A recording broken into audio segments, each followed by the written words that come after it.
Bueno, muy bien.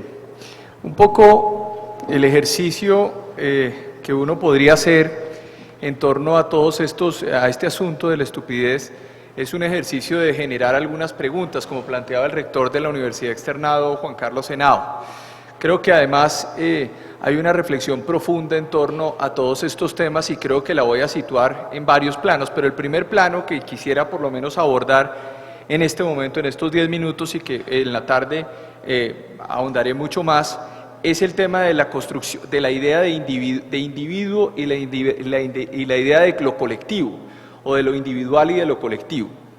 Cuando uno utiliza la historia, digamos, desde el punto de vista por lo menos de la construcción de este modelo de Estado que nosotros tenemos y que hemos tenido durante 200 años, pues uno observa que se ha construido sobre la base de, lo hago parado mejor, se ha construido sobre la base de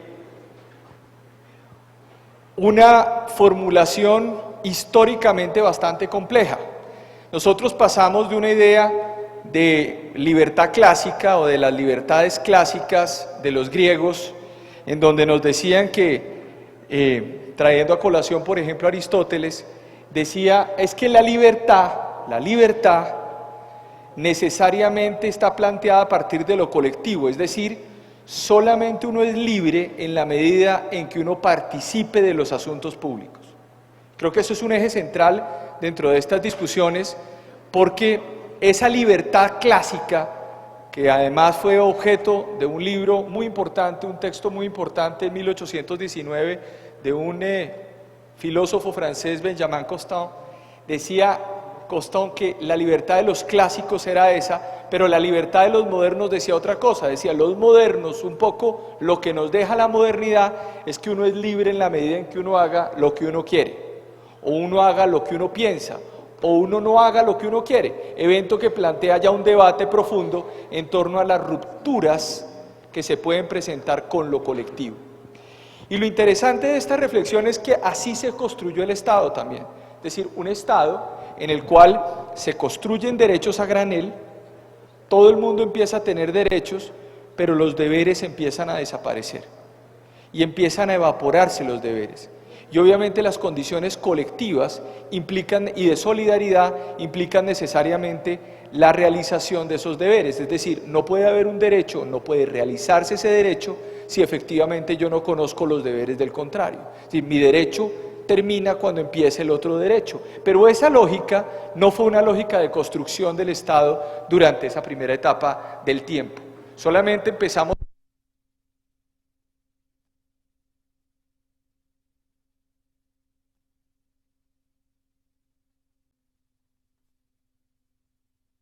tendidas en las calles, estamos viendo fábricas que están produciendo de forma masiva, estamos viendo grandes plusvalías y al mismo tiempo no vemos ninguna repartición.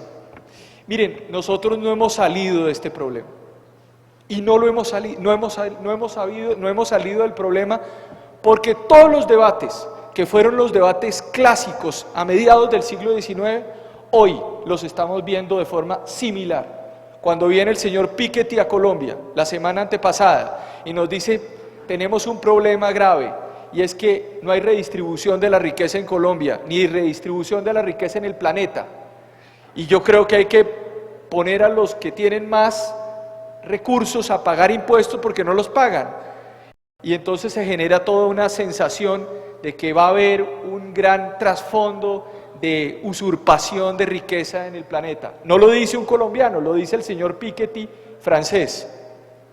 Pero no lo dice Piketty solamente, lo dice el Premio Nobel de Economía Stiglitz, que escribe un libro sobre la gran brecha hace un par de semanas y escribe todos sus textos diciendo, no está funcionando el modelo, no está funcionando, la clase media está desapareciendo.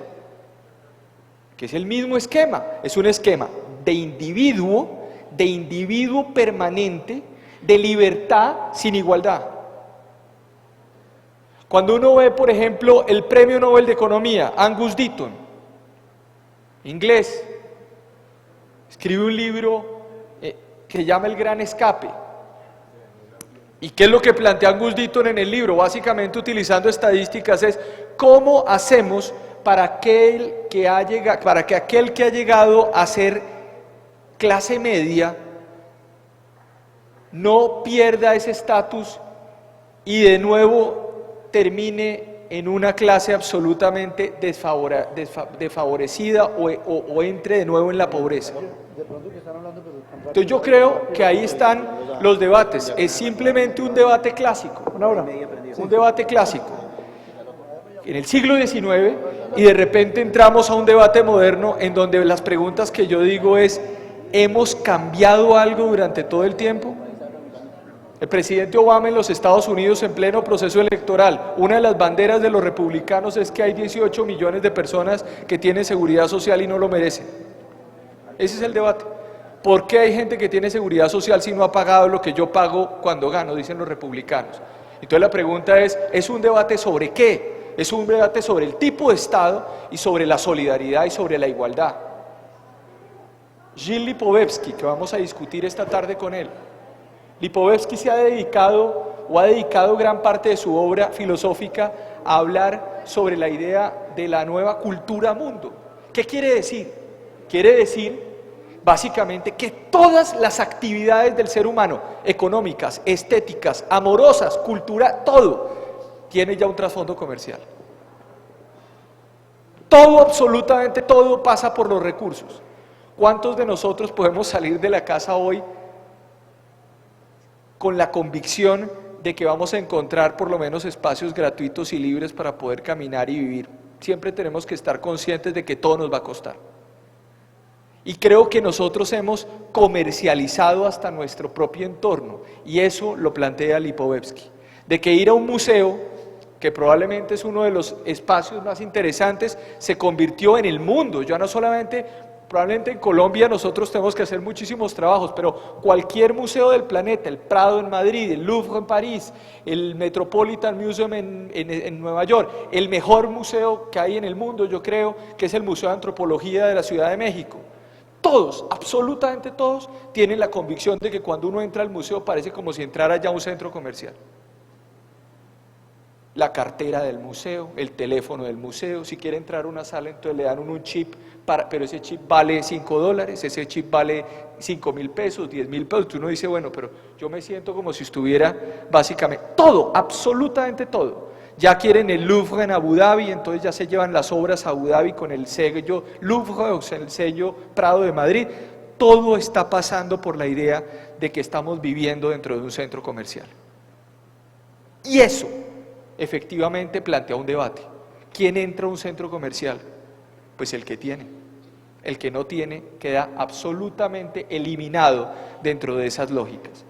Esa es un poco la discusión que estamos teniendo, más aún en un espacio en el cual nosotros estamos viendo cómo esa discusión del Estado que planteaba Costón, que planteaba trayendo a colación a Aristóteles, porque además los clásicos lo dijeron casi todo.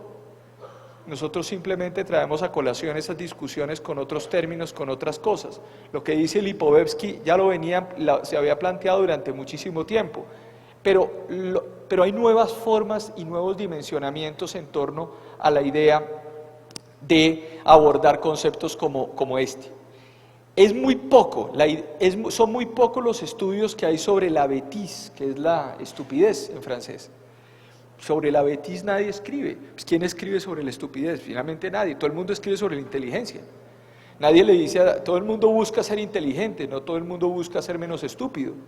Digamos, es una concepción absolutamente individual que uno considera. De hecho, uno reconoce todos los días sus estupideces, lo que pasa es que no las dice a nadie porque entonces el autoestima se le baja a uno. Entonces ahí obviamente uno dice, pues me equivoqué hoy, pero no le voy a decir a nadie, pues para no decirle a nadie porque son mis absolutos. Pero hemos perdido la idea de que al frente tenemos personas, tenemos seres humanos, tenemos ideas alrededor de esto. Lo hemos visto en los últimos días y con esto termino, simplemente con el tema de los medios de comunicación. Yo simplemente dejo la siguiente reflexión. ¿Hasta dónde? Y creo que Lipovetsky en esto nos ayuda mucho y vamos esta tarde pues a aprovecharlo y hacerle algunas preguntas provocadoras sobre estos temas. pero ¿hasta dónde el individuo se evaporó o se está evaporando en una concepción absolutamente comercial, en donde básicamente hoy genera, hoy lo público, hoy básicamente lo público sirve para desnudar y destruir al individuo, pero lo público no sirve para construir al individuo? ¿De qué sirve publicar en redes sociales todas las cosas que estamos viendo? ¿De qué sirve un jefe de medio de comunicación hacer lo que hace para destruir la gente? Es decir, ¿cuál es la lógica de ese tema? Yo realmente no lo entiendo, porque uno entendería que si hay unas consecuencias públicas, etcétera, etcétera, pues vale la pena, pero hemos perdido hasta el decoro de lo propio y respetando al otro. Y creo que en eso nos llenamos la boca todos los días diciendo que todo el mundo tiene derechos, que todo el mundo, que las minorías, que hay pluralismo, que hay respeto a las poblaciones indígenas, que hay respeto a las poblaciones afro, que hay respeto a las poblaciones homosexuales, etcétera, etcétera, pero al mismo tiempo nos vanagloriamos de destruir al otro absolutamente sin decoro alguno y hasta con gracia. Creo que plantea una reflexión interesante y es, nos quedamos, como diría el profesor Niall Ferguson de la Universidad de Harvard, un historiador económico, decía, nos estamos quedando con redes sociales y nos quedamos sin relaciones humanas. ¿De qué nos sirve, decía Ferguson en una de las reflexiones, y con esto termino, o una reflexión adicional, decía Ferguson lo siguiente, ¿de qué nos sirve que se nos inunde la casa si tenemos millones de amigos en Facebook? No va a poner en Facebook, se me inundó la casa, todos le ponen like, one like. Cuando uno se le inunda la casa, uno lo que hace es llamar al vecino y decir, ayúdeme hermano, ayúdeme que se me incendió, y todo el mundo arranca a correr, pero eso lo perdimos. No hay relaciones humanas, estamos perdiendo las relaciones humanas y nos estamos teniendo relaciones sociales. Hay una anécdota de Wallace, que es uno de los grandes, y con esto cierro, de los grandes literatos, ya les digo exactamente el nombre, de Foster Wallace, y Foster Wallace tiene una anécdota muy interesante que la planteó en Estados Unidos. Él falleció, y es la historia, que creo que además con eso cierro, de dos pescados viejos, de un pescado viejo que va en el mar, ¿no? Tranquilo, reposado, ya ha nadado muchísimo, y de repente vienen dos pescados jóvenes, ¿no? Muy rápido del otro lado, y él los para y les dice, ¿cómo está el agua? El uno se queda mirando al otro, no le contestan y siguen derecho, y al rato paran los dos jóvenes y uno le dice al otro, ¿qué diablos es el agua? Finalmente nos hemos quedado hoy, vivimos en un mundo que ni siquiera entendemos, porque efectivamente hemos perdido de vista al otro. No existimos en la medida en que no entendamos al otro. No somos seres sociales, independientemente de lo que pensemos. No lo digo yo, lo dijo Aristóteles cuando nos planteó que somos seres políticos. Cuando seres políticos quiere decir, decía Aristóteles, que somos seres que necesitamos del otro para poder existir. Muchas gracias. Muchas gracias. Vamos a tomarnos unos 10 minutos, 15 minutos en torno a lo que esta mañana ya les había anunciado, y era esa reflexión que se está dando y que se ha venido dando en torno al Estado, cómo el Estado finalmente ha obviado y ha construido una idea de individuo versus una idea colectiva. Yo preparé un texto, y aquí juego el papel de profesor, sobre ese rol de la utilidad y la certeza atado a esta noción de estupidez. Es cierto que pensar la estupidez es poner de presente la violencia, la sumisión de la que habla el novelista francés Michel Houellebecq, el disenso agresivo, la ausencia de diálogo, privilegiar el alcance de la violencia en contra del consenso, privilegiar la guerra, me voy a poner de pie pues, están como habían estado privilegiar la guerra por encima de la paz. Son, o lo que decía Víctor Gaviria al final de la primera jornada, casi que plantear la idea de esa construcción de animal que efectivamente está enmarcada en el comportamiento de muchos de los ciudadanos y de las personas que están en este territorio. Normalmente tenemos la idea de la utilidad, y ahí es importante atar un poco con lo que va a plantear el profesor Lipovetsky sobre esa idea de mundo que es posible pasar por un circuito económico, es decir, todo es posible comprarlo, como yo les decía, todo es posible adquirirlo, e incluso las relaciones afectivas están pasando también por una idea fundamental que es también la idea del comercio. Definir lo útil tiene grandes problemas en nuestro tiempo, muchos problemas.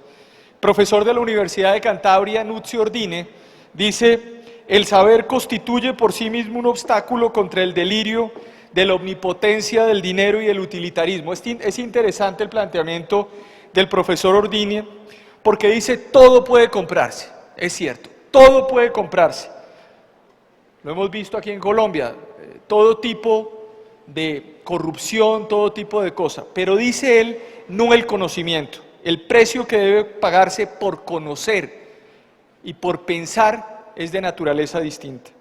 Ni siquiera un cheque en blanco nos permitiría adquirir mecánicamente lo que solo puede ser fruto de un esfuerzo y de una inagotable pasión.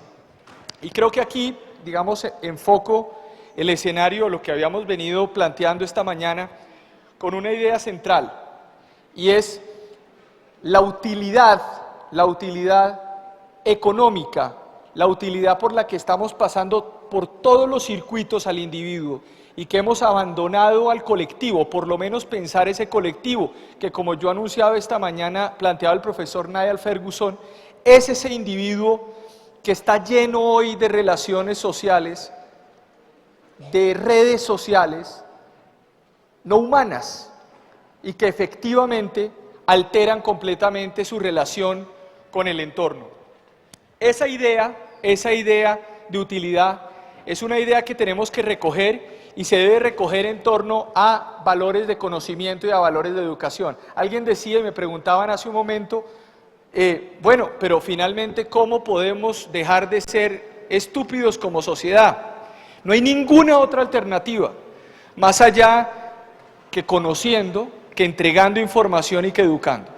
Solamente aquellos que tienen más información y más educación, pues tienen posibilidades de control. Aquellos que no tienen información tienen posibilidades de ser sometidos y de existir sumisión, como decía Michel Houellebecq en un texto fundamental que se presentó en Francia en torno a la idea de, pues básicamente establecer relaciones de sumisión y no de igualdad en el marco de las relaciones. Obviamente esta sociedad es una sociedad que tiene un componente importante de sumisión, y la única alternativa es romper esa sumisión. Ahí la utilidad atada no solamente a las cosas, sino al conocimiento, tiene un eje central. En una de estas entrevistas que se hizo, yo escribí los 5 libros de las biografías del profesor Montoya, de Martin Luther King, de Mandela, de la Madre Teresa, de Gandhi. Hablábamos con el profesor Montoya, y el profesor Montoya decía que su mayor motivación para seguir vivo y luchar contra esa cuadriplegia que lo somete todos los días era la de intentar todos los días levantarse e intentar todos los días poder abrazar a su hijo. Y si no lo conseguía, pues lo hacía muy feliz porque lo iba a seguir intentando y lo iba a seguir intentando. Creo que ahí no solamente está atada a ese factor de utilidad, sino el factor esfuerzo y el factor disciplina, que es uno de los temas interesantes, porque yo creo finalmente que una sociedad debe entender, o una sociedad se distingue entre el desarrollo y el no desarrollo, o entre los avances y no los avances, si básicamente hace que la disciplina no le cueste. Si una sociedad la disciplina no le cuesta, efectivamente, pues tiene unas posibilidades mucho más importantes de conocer. Sobre las certezas, simplemente quisiera dejar una reflexión, y lo ato con lo que planteaba el profesor William Ospina, en torno a esas incertidumbres y a esos momentos, y en lo que planteaba el rector esta mañana de la Universidad Externado. Nietzsche, en una parte de Sobre la verdad y la mentira en sentido extramoral, decía lo siguiente: en algún rincón del universo desperdigado en innumerables sistemas solares centelleantes, hubo una vez un astro en el que animales astutos inventaron el conocer. Fue el minuto más soberbio y más mentiroso de la historia universal, pero a fin de cuentas solo un minuto. Después de respirar la naturaleza unas pocas veces, el astro se entumeció y los animales astutos tuvieron que perecer. Alguien podría inventar una fábula como esta y sin embargo no habría ilustrado suficientemente cuán lamentable, cuán sombrío y caduco, cuán inútil y arbitrario es el aspecto que tiene el intelecto humano dentro de la naturaleza. Hubo eternidades en las que no existió, y cuando de nuevo se haya acabado no habrá sucedido nada. Yo creo que es necesario también reflexionar un poco en esa capacidad que tiene el ser humano hoy, en el marco de ese individualismo, de creer que tiene las certezas absolutas de todo. Si finalmente uno va a la clínica a curarse, sin tener en cuenta, como dice Philippe Arié, un historiador francés, que el 98% de los decesos se producen en las clínicas.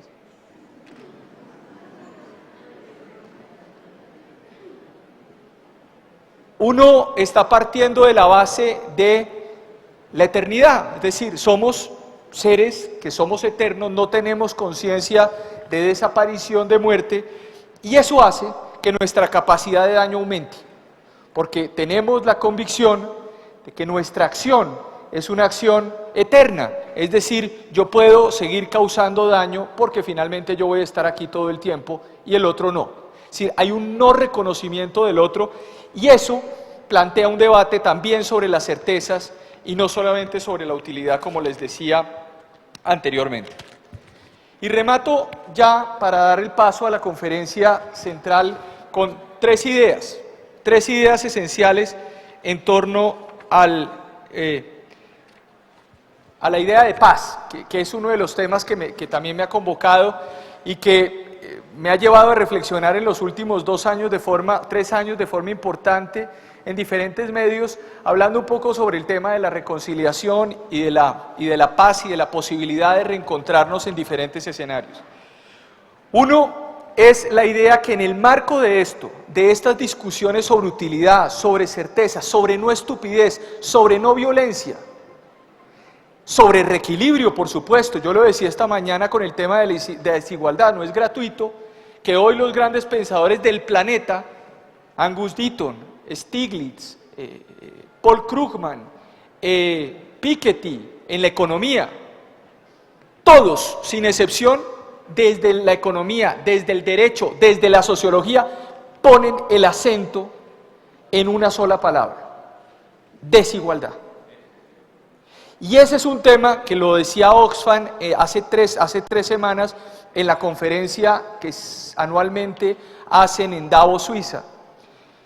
La gente de Oxfam se dio cuenta que estaban los grandes millonarios en la sala y dijo: aquí hay 68 millonarios que podrían caber en un bus, que podríamos estar afuera, que tienen la riqueza de 4.500 millones de personas en el planeta. Esto verdaderamente plantea un debate absolutamente crucial, porque más allá de los discursos, se constituye una idea, y es que los derechos deben materializarse. Decía Hegel, el derecho, en la filosofía del derecho, en un gran título introductivo, decía: el derecho es el reino de la libertad realizada, no de la libertad pensada. Soy libre, pero estoy atado a toda una serie de condiciones. Soy libre en la medida en que las cosas se realicen. ¿De qué nos sirven los derechos si no podemos realizarlos?, diríamos. El primer tema es pensar la justicia prospectiva. ¿Qué quiere decir? Quiere decir algo muy simple, que como esto finalmente se va a acabar para gran parte de los que estamos en esta sala dentro de unos años, o sea, finalmente desapareceremos y en 50 años habrá otra gente que es distinta y no seremos nosotros, porque nos vamos a ir. Esa gente no tiene que tener los mismos valores de conflicto que nos ha tocado vivir a nuestras generaciones. Son generaciones que no han nacido, son generaciones que tienen que tener otro chip. Y esa es una idea efectivamente que nos hace pensar no solamente en nosotros, y lo curioso de todo esto es que las grandes decisiones están en manos de gente que está a la esquina de salir de este planeta. Y eso es importante desde el punto de vista de pensar proyecciones de paz. Lo hicieron los europeos en la Segunda Guerra Mundial, se asesinaban a granel, hubo millones de muertos después de la Segunda Guerra, hasta que empezaron a hablar de prosperidad y paz. Y hoy podemos decir con absoluta claridad que puede haber problemas en Europa, pero no los problemas que se planteaban durante la Segunda Guerra o Primera Guerra, donde casi que era un deporte que franceses y alemanes se asesinaran, y así sucesivamente en diferentes escenarios. Un segundo término es reelaborar un discurso de derechos y deberes, que no voy a ahondarlo, y la tercera idea que ya le he venido desarrollando es que la sociedad debe reflexionar sobre la idea de lo social. Eso de lo social se integró a mediados del siglo XX a través de grandes modificaciones. Desapareció la idea turbulenta de autonomía de la voluntad permanente y aparecen las ideas de abuso del derecho, ideas colectivas, ideas sociales, y obviamente hay unos grandes cambios en donde incluso los fenómenos económicos terminan alterando esas circunstancias. Producto de esas grandes épocas son los avances sociales que uno podría hoy decir que tenemos en ciertos escenarios discursivos y prácticos en nuestros países. Marco Polo, en un texto maravilloso de Italo Calvino llamado Las ciudades invisibles, decía, según en la novela Italo Calvino, decía: hay dos maneras de no sufrir el infierno. La primera es fácil para muchos: aceptar el infierno y volverse parte de él hasta el punto de no verlo nunca más, no hablar de él. La segunda es peligrosa y exige atención y aprendizaje continuo: buscar y saber reconocer qué en medio del infierno no es infierno, y hacerlo durar y darle espacio. Yo creo que ese es el escenario que tenemos que encontrar nosotros como sociedad, y simplemente quería dejar con esto la reflexión que quería hacer el día de hoy sobre este evento, y agradecerle su atención. Muchas gracias.